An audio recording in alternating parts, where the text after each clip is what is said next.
think I want to talk about what we're seeing in multifamily and third-party managers, and All right. so yeah, let's jump right into it. Let's talk about multifamily, third-party managers, underwriting, how it affects underwriting, Sure.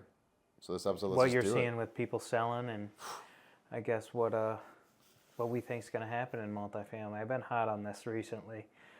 Well, it's kind of like it's come full circle, right? Because the stuff that you've pretty much been doing this whole time in terms of like the single, double, triple, where you're getting the two family, the three family, smaller scatter sites, and we're getting it for a pretty good price, right? And with that being said, the management side of it is a little hairy, right? There's a reason why some of these bigger management, companies as well as investors kind of shy away from it because of the idea that the management's a little more complicated.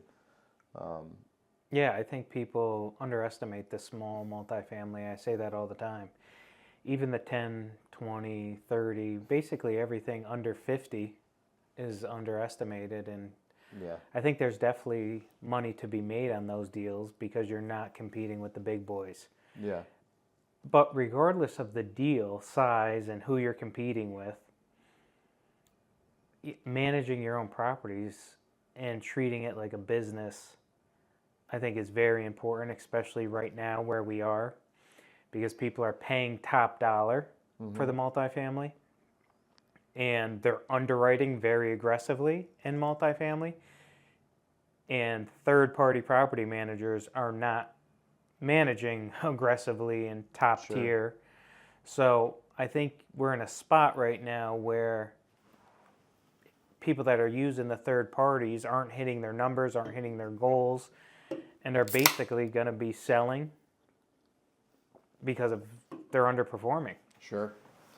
And what I've seen, from the other side of it is also when you're talking about 4 units or less, the owner occupant is willing to pay a heck of a lot more than the investor because they're willing to offset some of the carrying costs with these higher rates, higher prices. If they can get another tenant to help pay some of that, we have a lot of appreciation, rapid appreciation for that matter, in our local market because of that. You see these two families that, what was it, 5 years ago? They're going for 30,000 a door, 40,000 a door. Now sometimes they can trade as high as 150 a door, Yeah, 175 a door. yeah. This goes from even small multifamily all the way up to, 500 unit apartment complexes, really, with the third party property managers. Yeah, I mean, it's just really a fact that somebody else is not going to care about your asset like you would. exactly. But the problem is operating a multifamily property management company is a full-time job Sure. with systems and employees and everything that comes with a business. But I think what we're really going to see is, again, with the pricing of these multifamilies, people paying top dollar, and not to mention the fact that interest rates are 6.5%, 7% right now, paying top dollar. With Yeah. that the only people that can win or that will win in the future are people that are operating their own multifamily At scale. at scale. Yeah. Correct. So I think a lot of the time when you say third-party management, I'm just going to throw it back to like those who aren't as well versed as property managers, right? You see them come in, and if it's stable, if the people are paying their rents, what motivation do they have Very little. to increase the rent roll? They have very little motivation. And then in private equity, specifically, we're underwriting aggressively. People are underwriting aggressively. And they're saying, I'm going to raise rents from, just an example, 1,000 to 1,400. But then I get investors. I go and buy a 100-unit multifamily property, and then I hire a third-party property manager to manage that property. And now it's his job to get them from 1,000 to 1,400 in rents for me to hit my numbers and pay back my investors. But there's really no incentive for the property manager like you just talked about. And it takes a lot of time, to your point, right? Like you have that initial conversation. You can either ambush the tenant, right? Give them no conversation, no context, hit them with a rent increase, then follow up in 90 days, which I feel like is kind of the par for the course with these third party. They don't sit down. They don't have a negotiation. They don't say, what could we get to get you there? Rent's coming. Have you researched what it would cost to move somewhere else? They don't give that contextualization to these tenants. And as a result, a lot of people just say no. And especially like a state like ours, where you can't just get someone out in 30 days, like, Yes, this really applies to blue states. you're getting in trouble real quick. But in the property manager's defense, there's not enough money in it Correct. for And we them were to just talking take all about the this. time and energy and effort to properly manage your 100-unit apartment building. And they're getting beat up. They're not getting offered 10%, right? No, Like they're getting they're beat up. settling around like the 4 to 6% number, and then they try to make it up on the full month rent when they turn it, Yeah, which could be why a lot of times you start to see a lot of delinquencies, a lot of vacancies, a lot of people in eviction in one form or another. It's not uncommon when you look at some of these bigger complexes to see double-digit percentages of delinquent accounts, yeah, because the property managers are more incentivized to get a turn and get that full month of recaptured rent than they are to get 5% or 4%. yes. Priorities don't align a lot of the time. And then, you add in the layer of maintenance. Oh my God, it gets scary, because if they're getting hammered so bad on the, rent side in terms of their percentage that they're yielding as a company, they're going to try to make it up. So they're going to make it up on the monthly turns or the maintenance, in which case they are padding those numbers. They're getting kickbacks.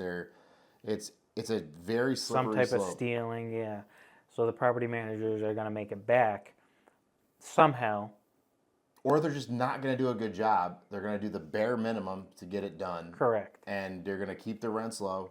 They're going to get and then it's a race to amass a large amount of clientele to get that, because if you're collecting, let's say $100, you're getting that 5%, right? That's not that much money. Right. Yet, you think the average rent's $1,000 at 5%, you're collecting $50. Yeah. No, there's not much incentive for the property managers to do a great job. So, again, we're in this spot where owners of multifamily, investors in multifamily, all of these people are underperforming. Their properties are Correct. underperforming. And what's happening is we're seeing them more and more. People are selling. Yep. People are dropping out of the multifamily game. Because they have to get the equity out, Right. and they're bleeding, right? Because you look at the rents, especially those guys that got in a couple of years ago, they got those variable rates. Yeah. They're going to adjust right now. Then all of a sudden it's like, whoa, like we thought the rates would come down to the 5s. Now they're not. Wow. So they're really squeezing the property managers, because when they have to refi, let's say at 6.5%, and the property manager's getting 5%, that's 11.5 off the top before you start talking about vacancy, before you start talking about maintenance, taxes, insurance, or any of those other fundamental expenses Yeah. that you're going to have with any asset. Yeah. So you're going to see those owners or investors in multifamily move to industrial, which they should probably do. I talk about that all the time. All the time. Unless you want to run a real business with employees. And so I guess where is the opportunity for other people, other investors, other people that want to get in the game or are already in the game and running a tight ship right now? There's going to be massive opportunities in taking over for these third parties and these people that don't have their own property management companies in-house. So if you can run a tight operation, if you have your own property management operations in-house, The deals will never stop the coming. deals are going to be great. You're going to be able to perform. You're going to be able to continue to scale. And I also think that something that you mentioned to me, which kind of made me see the light, is deals that don't pencil right now, right, that you're looking at as a solo owner operator, could pencil if you're also the management company and the owner's giving you equity to manage the property, or the owner's retaining equity and now you're managing a property and they're a partner with you. I think it's a lot easier to get in on a deal with someone at a reasonable price where they're not expecting, like a 6 cap or a 5 cap on Yeah. Class C multifamily, if they know that you run a tight ship, that you have proof of concept, you have rent rolls, you can show your history, your operations, your standards, your systems. And it's like anything else. You do anything at a high level, it's going to attract the right kind of talent. Yeah, I mean, again, if you had an in-house property management company that was really rolling and operating at a high level, there's a lot of ways to get in on deals. A lot of people are going to want to partner with you. A lot of people are going to want you to buy their stuff. I also There's think going to be just a ton of opportunity. And again, I think you'll continue to see the people that just want to go out and hire the third-party property managers. I think more and more you're just going to see them drop out of the multifamily game. And I think the third party management is an interesting kind of like crossroads, right? Because you got guys that really know the construction well, right? You got guys that really know the leasing well. You got some guys that understand a little bit of both, but they don't know the real estate side of it, right? They just kind of know the operations for their silos, if you will. And I think that if someone can really find a way to manage them effectively at a reasonable rate with transparent fees, and it's just you have deliverables, you have KPIs, and you can actually speak to them, and you make it simple. Because when people start complicating things with all these different contingencies and Yeah. it water even KPI is almost like too business of a term for the league it's in. But I think if you can polish that up, it's going to just unlock and open so many doors.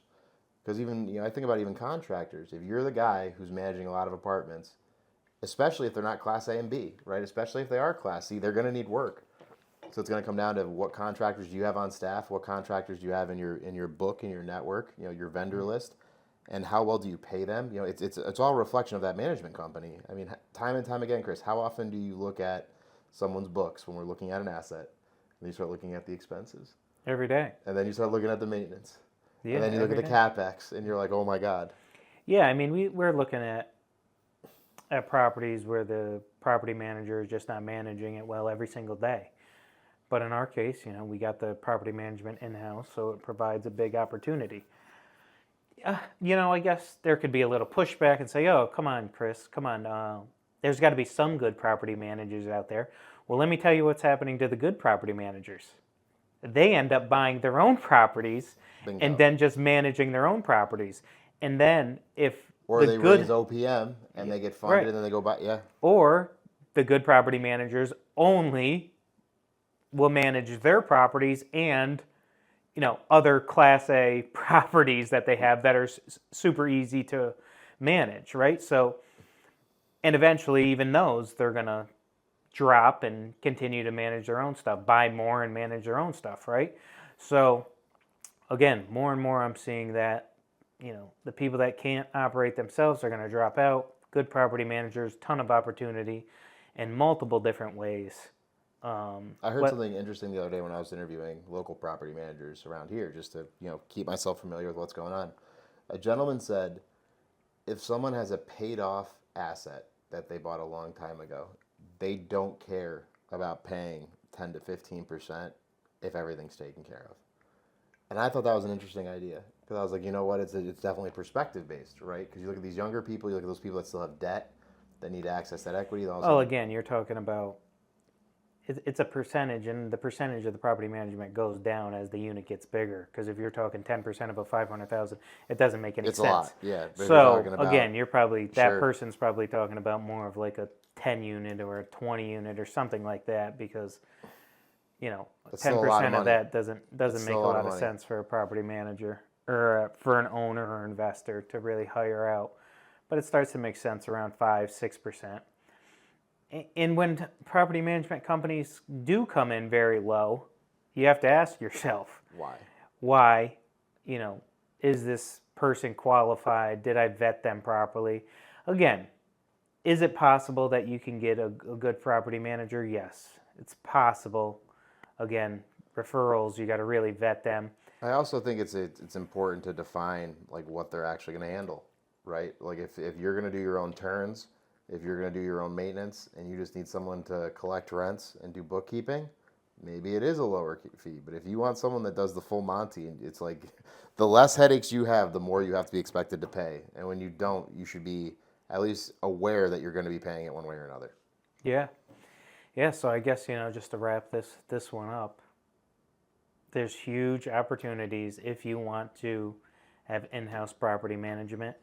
And the ones that really can operate at a high level, the growth is unlimited, the scale is unlimited, the money is unlimited, really, that you can make. And it's going to continue to trend more and more in that direction.